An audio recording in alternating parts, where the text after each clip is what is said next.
What's good? What's good? We're gonna try it again. We got Crawford, Madrimov, one sleep away. As I said before, biggest card of the year for us boxing fans. I'm definitely excited to see what's gonna go on with it. I think I left off on where I was going over my fight predictions. Yes. All right, we'll try to go again here. And what I feel is gonna have to be the keys for these guys. Shout out to both men for stepping up. The 154 division is obviously on the rise. In my opinion, it's gonna be the deepest division for a while. Just because of the young guys who are coming up in it as well. It should be a fun division. And I think like about that division is there's not a lot of big names in the sense of like super fights, but there's a lot of guys who can knock off each other, and that's what makes it exciting for myself as a boxing fan to watch. But yeah, let's get into this. Let's get into it. Terrence Crawford, Israil Madrimov.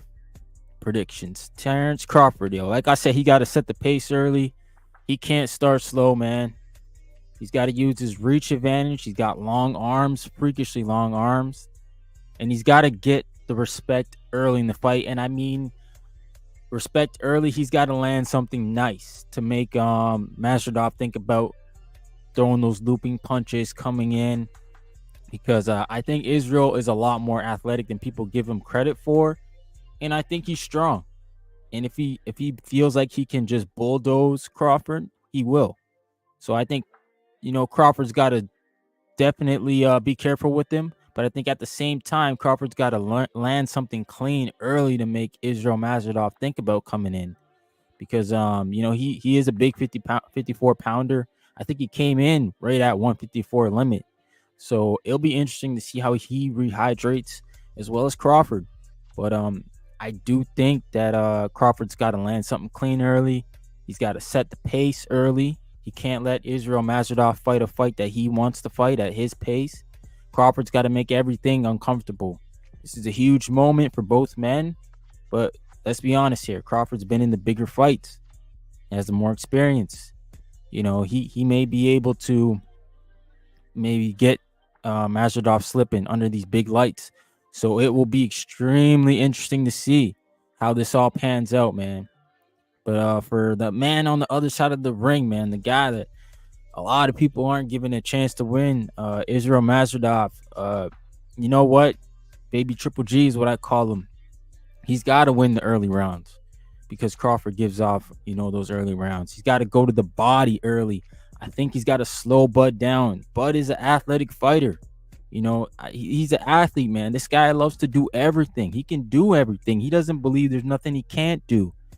And take chances. Madrimov is going to have to take chances, spice it up. He's got to show no fear that he doesn't respect Bud Crawford. He's got to go in there and take this fight away from Bud. We already see what Turk Yalashik's doing. He's setting up Bud's next fight. So Israil Madrimov's got to come in here and show the whole world that he is that guy, that he is king of 154. And he's going to have to take some chances. And, you hope that he doesn't make too many mistakes and that one of those big looping punches that he throws like Triple G, one of those things can land. I'm telling you, man, the guy looks like he could pack a punch. He's definitely got 7 stoppages in 10 fights, 70% KO ratio. So he's got some heavy hands, man. So we're going to go down to the co-main.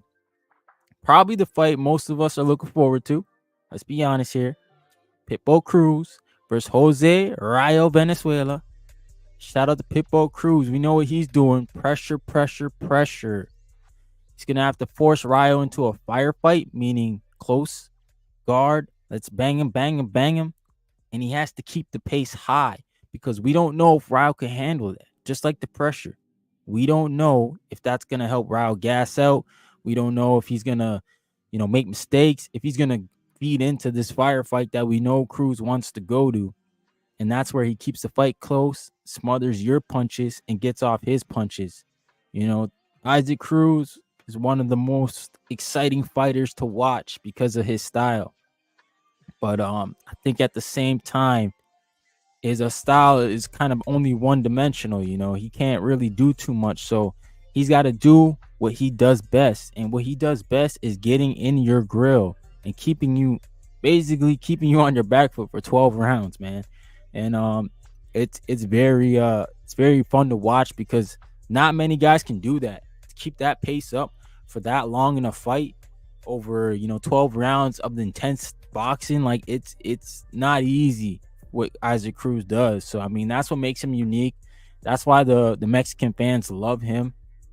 That's why he's appealing to boxing fans, is because he's got that dog in him. Isaac Cruz, man. Pitbull Cruz, they call him Pitbull. He comes to the ring with the Pitbull mask on, like he embodies everything that is that. And he's gonna get on that front foot early. I know he is. And this fight, as I go into Mr. Rayo Venezuela, this fight's gonna depend on how he can move, man. We got the bull versus the matador, and Rayo's gonna have to trust his feet, man. Trust your legs. You're the better boxer. He's gonna have to weather the storm because we know Pitbull Cruz is gonna close the gap. How do you handle that pressure? How do you handle when he closes the gap? You're gonna have to move him. Are you gonna take shots? Get in the corner? No. So we got to see how Rayo does that. And like I said right there, he's got to control the distance. Rayo is a southpaw, so that does help him in a way of where he can laterally around the ring. But honestly, like, it's so easy for me to say control the distance when you're versing Pitbull Cruz, because we saw pretty much the only guy who did it was Tank Davis. And Tank Davis is a special fighter. Let's be honest here. Not everybody can do what Tank does. So Rayo's gonna have to emulate that fight. Be the guy on the outside. Pick apart Isaac Cruz. And I think he's got to land a couple hard shots early. Not even early, mid rounds, just to get Isaac Cruz off of him. But Isaac Cruz, man, he's not gonna stop. So I hope Rayo is mentally prepared just as well as he's physically prepared, because the mental pressure is gonna be the difference in this fight, man. If you can't handle it, we know what Isaac Cruz is gonna do. He's gonna get the stoppage. But this is a good fight for all parties involved, and I really feel like Rayo can really make a huge statement if he wins a title here, man. That's why I'm kind of rooting for him. If he can win a 140 title after a heartbreaker loss to Edwin De Los Santos, a heartbreaker loss to Chris Colbert. Let's move on. We got Israil Miller and Andy Ruiz making his return. Andy Ruiz, we know what he's got to do. He's got to get the ring rust off early. 2 years inactivity. He's got to punch in between Miller's punches, because Miller throws a lot of punches, man. For a big guy, he throws a lot of punches. Andy Ruiz has fast hands, so what do? You counter him. You catch him with stuff he's not gonna see, because it's gonna be a dog fight, and that's why I say Ruiz is gonna have to dig deep for this fight. Gerald Miller, when he came back and fought against Dubois off inactivity, he gave Dubois everything he could handle, and Dubois had to push himself right to the end. And Dubois was definitely active. He had just fought Usyk, I think, and he was basically more seasoned than Jarrell. He had done a lot more, and he had to dig down to win that fight. And this is no different to Ruiz. Jarrell Miller is not gonna quit this fight, man. He's gonna come to win this fight because he understands, if I win, I get another Saudi bag. So he's motivated, man. I think most of these guys on this card are motivated. But this is just another great fight that was made by Mr. Turki Al-Sheikh. He's definitely the guy of the hour, the guy that has definitely provided great boxing for us. Let's go look at these guys right quick, man, because it's been a while since we've seen both guys really the talk of fighting, especially Ruiz, man. 2 years out, but this is what we're getting, man. Obviously, their ring walk is scheduled to start 10 p.m. Eastern. Man, the card starts at 5 p.m. Eastern here, so they're walking in at 10. But I guess they got that Eminem show. Yeah, they got a lot of fights going on. So, like I said here, This is their records in the last couple fights. Dubois got that 10th round stoppage of Gerald Miller. I think he just gassed out down the stretch. And Ruiz, he's been on a 2-fight streak. I know he beat Luis Ortiz 2 years ago, almost 2 years ago, September. So that was a good win for him, and we haven't seen Luis Ortiz since. But shout out to Andy Ruiz for coming back to the ring and providing good boxing for us. Let's go on the other side. Gerald Miller, big baby. What does he got to do, man? Gerald Miller, he's looking slimmer these days. He lost 40 pounds. He's got to go to the body early, man. I think he's got to go to the body, slow Andy down, stick to the game plan that him. I don't know if Bozy Ennis is trainer for this fight, but I knew he was training with Bozy basically most of this camp. So I would assume Bozy will be in his corner, but he's got to stick to that plan that Bozy gives him, man. Bozy Ennis, a very good coach, disciplined coach, got Gerald Miller down 40 pounds. So shout out to him for that. Going to the dungeon, doing those 4-minute rounds. You got to expect that those are going to help, man. It'll just be interesting to see how Gerald Miller bounces back from the Dubois loss. I don't think he showed any quit. I just think he gassed out in that fight. So if his endurance, is what I put last, his endurance is much better than it was in the Dubois fight, this should be a win for Gerald Miller. But I'm not counting Andy Ruiz out just because Andy Ruiz is a former champion. He beat Anthony Joshua. No matter what anybody wants to say, he was in the fight until he stopped Joshua basically, and he was just in the whole fight, and that's why Joshua couldn't get him out of it. So Ruiz is a tough task, but Gerald Miller, if he's conditioned the way he should be and can go all 12, I think this is a 12-rounder. Let me just check right quick back here. I think it's a 12-rounder, but if he can go all 12, then it's a 10-rounder. If he can go all 10, which he was going all 10 with Dubois, he got stopped in that 10th round. But if he can go all 10 and provide that same output that he usually provides with punches, he'll be good. He'll be fine. I believe that. So we'll have to see, man. Next fight here, the next fight, obviously, this one here is kind of a barn burner in a way because we all want to see what Jared Anderson is about. He's got to feel out the moment. That's what I think. He's got to feel out that big stage. But Jared Anderson is very athletic, man. He's got to stick that jab out and use it. And he's got to, control the ring with his jab because he's very athletic and he can catch Bacoli coming in with something. So, other than that, I think you just got to forget about the pressure, man. You can't walk into the ring with all of that on your shoulders. A lot of people are dubbing him as the next great heavyweight American. So he's got to forget about all that night, and he just got to worry about Jared Anderson and fight Jared Anderson's fight. I think the guy's incredibly athletic, like I said, and for a big guy like yourself to be elusive and moving around that ring, it's very key that he sticks that jab out and lets Bacoli know I'm here. But at the same time, man, I don't want to see Jared Anderson getting too lazy out there because Bacoli's got power. So I hope that he's in the moment and he's focused and he understands the task at hand and goes and gets the job done because I want to see Jared Anderson win. I want to see the next great American heavyweight. Like, that's what I really want to see. But at the same time, I understand, man. He's young. Bacoli's kind of like looking for his opportunity. Bacoli needs an opportunity. He's not a huge name in this game.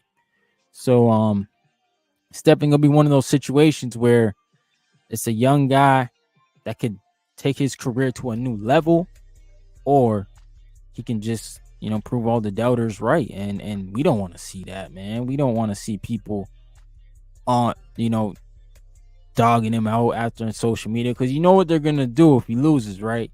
They're going to go straight to his social media and say he was overhyped. Boxing fans, terrible, bro. Like, dudes lose, and you think that, their whole life is over the way these fans react, man. It's just crazy. Nobody want to, pick a guy back up after he loses. Everybody wants to just kick him. So I hope Jared Anderson comes out and performs at a high level. And I really hope that he picks it up, man, because his last 2 fights ain't been his best performances. So I hope he can put together a good performance here and give everyone, including myself, something to be excited about for his next bout, man. On the other side of the ring, we got Martin Bakole.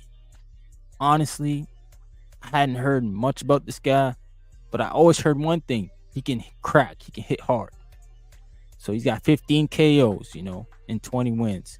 He's got the experience advantage, and that's something that he's going to carry in this ring with him. And obviously, he's carried to this press conference saying that Jared Anderson looks scared, and I can see it in his eyes. He's got the advantage. He's been in the tougher fights.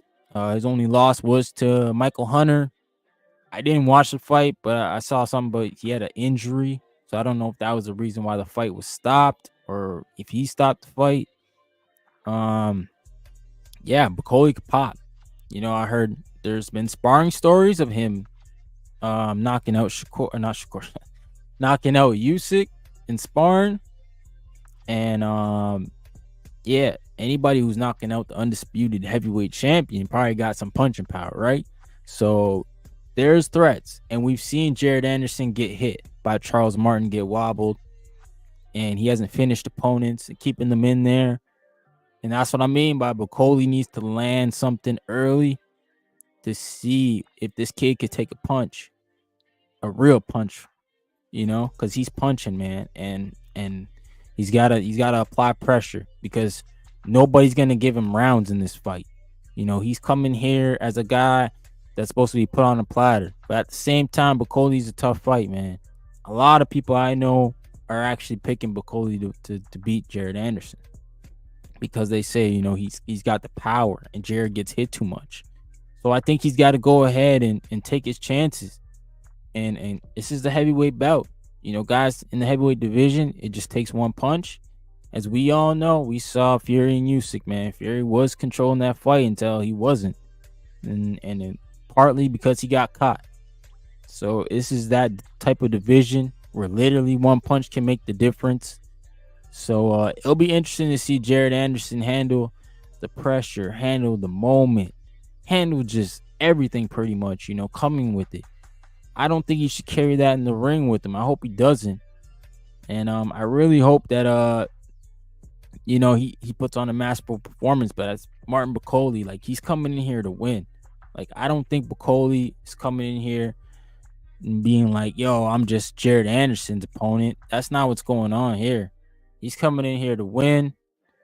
And it'll be interesting to see, man. Like, this ring walk is happening obviously a little earlier, 6 p.m.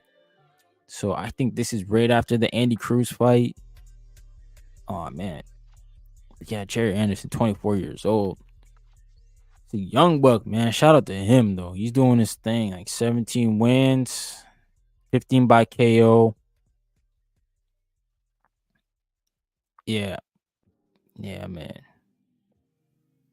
Cole's not really. Oh, he's number 1 in WBA, but Cole is. But see, Jared's rated top 10 in the ring. Shout out to him for that. So this is a huge fight, man. This is a huge fight for Jared Anderson. This obviously will push his brand up, push his name up the ladder. Basically get him involved with those top 10 fighters, man. And that's where you want to be, like, right? But yeah, man, we'll see. We'll see what goes on there. In the sense of Coley, Jared Anderson, Cruz, Ryo. Like, man, this is a great card, man. We as the fans, we're winning. There's nothing we need to be this is probably the best pay-per-view I bought in a while, man. And I happily bought it. I got Eminem on it too, man. That's crazy. Bought a pay-per-view, getting the Eminem performance too. Like, this don't happen much, in boxing. So shout out to Turkey Al Sheikh and the Saudis putting money into the boxing scene, the partnership. This is what it's gonna look like, I'm guessing, because everything, it could be found on all of the streaming sites where the boxing is. ESPN Plus, DAZN, Prime Video, and pay-per-view.com. Like, you can find it anywhere, which is like, this is the best situation for boxing, man. Because honestly, there's just too many people out here that are gangbanging on these networks talking about you gotta come to this side, gotta come to that side. It don't make no sense, man, at all. Like, we should just want to go where the fights are, regardless of where they are, man. You know? But boxing fans, I'm telling you, man, boxing fans, we the worst, man. You can't convince boxing fans of anything. Like, I even heard people talking about, like, yo, this card isn't even that great. And it's like, man, you gotta show me a better card. That's all you gotta do. Just show me, and I'll believe you. But nah, man. There is not a better card so far this year. So everybody's just talking cap. Shout out to the boxing world, man. Shout out to everybody out there. Shout out to everybody on the gram.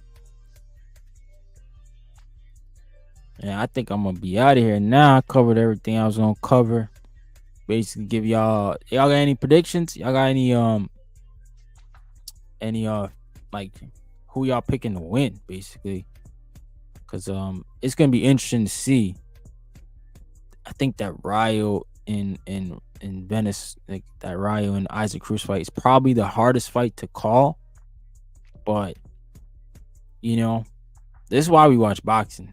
And I'll be honest, man, Bud can get caught. And Bud's been caught, been dropped. So he can get hurt, man. This fight could go sideways.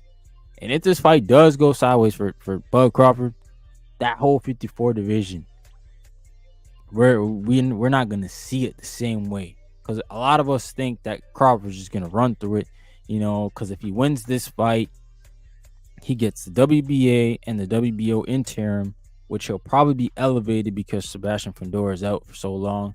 So he'll have 2 straps, meaning he'll only need to fight 2 more fights to be undisputed against Fundora, WBC. Fundora Spence winner, sorry if that fight goes down, WBC. And then there's a Russian guy, I forget his name, has the IBF. So he can essentially do it in a year and a half or 2 years. You know, Bud does fight once a year, so it might have to be two years because he'll have to fight twice in 1 year for one of those. So he can do it. It's just like, you know, he's probably going to be like 38, 39. I just hope when he gets down to that point, he's still training crazy like he is. The dude looks so motivated, man.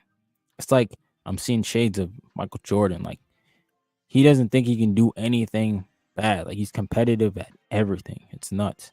Just saw him in a video playing darts with Eddie Hearn. You know, Eddie Hearn's from across the pond where darts are big. Darts not really that big here, and Terrence Crawford beat him in a game of darts. No, that's just who that dude is, man. He's just a whole different animal when it comes to this competition thing. But yeah, I love to see it though, man. Cause you know what you're getting from Terrence Crawford, at least, right? You get some good ass fucking boxing, that's for sure. Yeah, man. Sorry for the dead air. I think I'm gonna dip on out here, get some sleep. Got a big day tomorrow. But yeah, y'all drop a like, y'all subscribe, share, do what you do. But thanks for tuning in with the boy. We got a big fight tomorrow. Big fight card. Yeah, go have the fight parties, yo. I know it's a big day in my city tomorrow, Toronto. You know, Caravan weekend. So shout out to everybody out there. Be safe. Get home safe. Don't do anything stupid. Just keep the city good, clean, and dance your shoes off. All right. I'm out. Peace.